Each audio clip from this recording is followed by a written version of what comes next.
Did you know?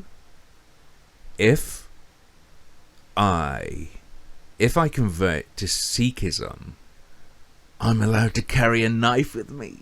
That's pretty sick. Let's say you're on a boat, right?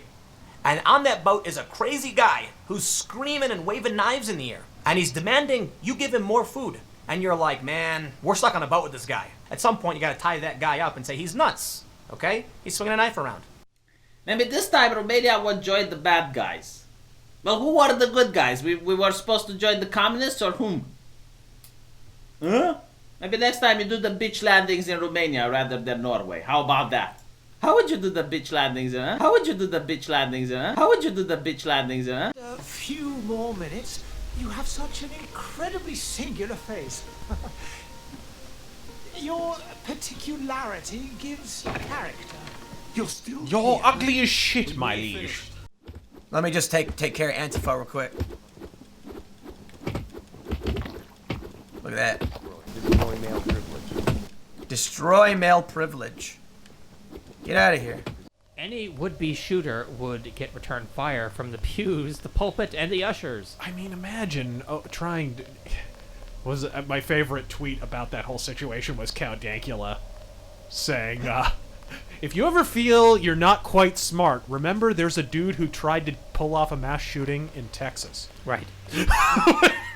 It's not a race. It's a creed. Yeah, It's just you can become a Mandalorian. You just have to abide by the creed and not break the rules. Why do Boba Fett and Jango Fett look like Mandalorians? I don't know where Jango Fett got his armor. I'm assuming he stole it from a dead Mandalorian and just started using it. Yeah.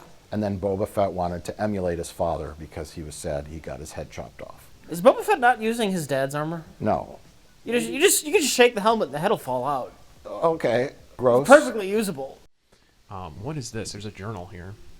Oh, this one! This is awesome. This dude is if I remember correctly, this dude is trying to be a steampunk astronaut. Stargazer's Journal, 67th Evening of Observation. I can stand it no longer. Since my first examinations of that distant globe, that glorious blue jewel, which is kind of implying that that's Earth, I knew my time here in the city was at an end. For how could I possibly remain content in this quagmire of filth, corruption, and religious fanaticism when there exists a whole new world just within reach, ripe for exploration? The means of my departure is almost within my grasp, despite a recent setback.